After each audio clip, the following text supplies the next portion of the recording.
বাংলাদেশের ব্যাংক খাত আজ ধ্বংসের দ্বারপ্রান্তে। শেখ হাসিনা সরকারের ১.৫ দশকের শাসনামলে বিপুল পরিমাণ অর্থ লুট, পাচার এবং অনিয়মের ফলে দেশের অর্থনীতিতে সৃষ্টি হয়েছে ভয়াবহ সংকট। ২০০৮ থেকে ২০২৩ সালের মধ্যে ২৪টি বড় অনিয়মের কারণে ব্যাংক থেকে লুট হয়েছে প্রায় ৯২,২৬১ কোটি টাকা। এসবের মধ্যে সরকারের বিভিন্ন উন্নয়ন প্রকল্পের নামে নেওয়া ঋণের বেশিরভাগই লুট হয়েছে। শেখ হাসিনা সরকারের ১.৫ দশকের শাসনামলে এসব অনিয়ম ও দুর্নীতির ফলে দেশের অর্থনীতিতে নেমে আসে ভয়াবহ বিপর্যয়। সেন্টার ফর পলিসি ডায়ালগ বলছে, লুট হওয়া এই অর্থ দেশের জিডিপির প্রায় ২% এবং বাজেটের ১২%-এরও বেশি। অর্থনীতিবিদরা সতর্ক করছেন, এই ধরনের অনিয়ম বন্ধ করা না গেলে দেশের অর্থনৈতিক পরিস্থিতি আরও খারাপের দিকে যেতে পারে।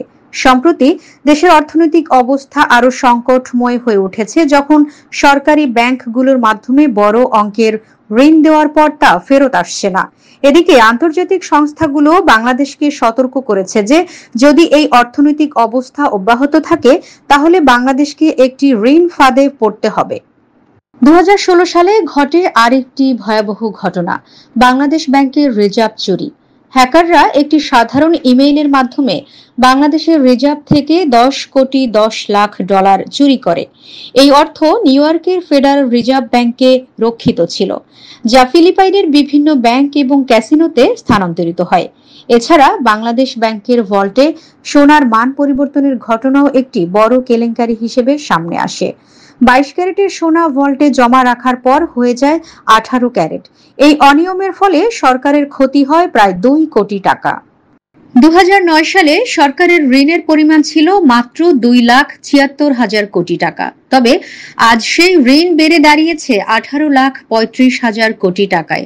এর মধ্যে ১.৫ দশকে দেশ থেকে পাচার হয়েছে প্রায় $১৫০ বিলিয়ন, যা বাংলাদেশি মুদ্রায় ১৭,৬০,০০০ কোটি টাকা। এই বিপুল পরিমাণ অর্থ পাচারের ফলে দেশের অর্থনীতির ভিত নড়বড়ে হয়ে পড়েছে, যা আরও সংকটের দিকে ঠেলে দিয়েছে বাংলাদেশকে। বিশ্বব্যাংকের ঢাকা কার্যালয়ের সাবেক প্রধান অর্থনীতিবিদ ডক্টর জাহিদ হোসেন মনে করেন, আওয়ামী লীগ গত ১.৫ দশকে কিছু রাস্তাঘাট, ব্রিজ, মেট্রো রেলের মতো অবকাঠামো তৈরি করেছে, কিন্তু বিপরীতে ধ্বংস করে দিয়েছে বাংলাদেশের প্রত্যেকটি প্রতিষ্ঠান। দেশের বিচার বিভাগ, প্রশাসন, পুলিশ, বাংলাদেশ ব্যাংক, দুর্নীতি দমন কমিশন, নির্বাচন কমিশন সহ বেঁচে নেই কোনো প্রতিষ্ঠানই। সর্বোপরি এসবের ভয়াবহ প্রভাব পড়েছে দেশের অর্থনীতিতে, যা স্পষ্ট হয়ে উঠছে প্রতিটি নাগরিকের জীবনযাত্রায়ও। বাংলাদেশের ব্যাংকিং ইতিহাসে অন্যতম বড় কেলেঙ্কারি হল হলমার্ক সোনালী ব্যাংক ঋণ জালিয়াতি। ২০১০ সাল থেকে ২০১২ সালের মধ্যে সোনালী ব্যাংকের রূপসী বাংলা শাখা থেকে জাল কাগজপত্রের মাধ্যমে ৩৫ বিলিয়ন টাকা ঋণ নেওয়া হয়। এর মধ্যে ২৭ বিলিয়ন টাকা চলে যায় হলমার্ক গ্রুপের কাছে, আর বাকি টাকা ৫টি কোম্পানির মধ্যে ভাগ হয়। বাংলাদেশের ইতিহাসে এটি ছিল সবচেয়ে বড় ব্যাংক জালিয়াতি, যা দেশবাসীকে হতবাক করে দেয়। একইভাবে বেসিক ব্যাংকের ঋণ জালিয়াতি ছিল আরও একটি বিশাল দুর্নীতি। ২০১১ সালে শেয়ার বাজারে ঘটে যাওয়া ধস ছিল দেশের অর্থনৈতিক ব্যবস্থার জন্য বড় একটি ধাক্কা। ২০০৯ থেকে ২০১০ সালের মধ্যে শেয়ার বাজারে অস্বাভাবিক উত্থান দেখা যায়, কিন্তু ২০১১ সালের জানুয়ারিতে আকস্মিকভাবে ঘটে ১০% পতন। এর পরের মাসে আরও বড় পতন ঘটে, যা বিনিয়োগকারীদের মধ্যে চরম আতঙ্ক ছড়িয়ে দেয়। সেই সময়ে বাজারের অস্থিতিশীলতা এমন পর্যায়ে পৌঁছায় যে বিনিয়োগকারীরা রাস্তায় নেমে প্রতিবাদ জানাতে বাধ্য হন।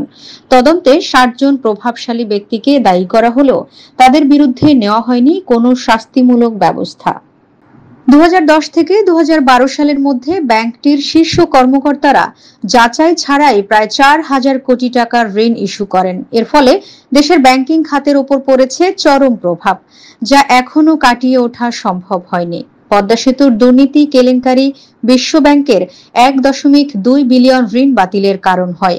দুর্নীতির অভিযোগে বিশ্ব ব্যাংক ঋণ বাতিল করলেও বাংলাদেশ সরকার নিজস্ব অর্থায়নে সেতুটি নির্মাণের সিদ্ধান্ত নেয়। যদিও প্রকল্পটি সফলভাবে শেষ হয়, তবে দুর্নীতির এই অভিযোগ দেশের সুনামকে ক্ষুণ্ণ করে। ১৮,৩৫,০০০ কোটি টাকার সরকারি ঋণ রেখে ছাত্র জনতার গণ অভ্যুত্থানের মুখে প্রধানমন্ত্রী শেখ হাসিনা এবং তার পরিবার দেশ ছেড়ে পালিয়ে যান।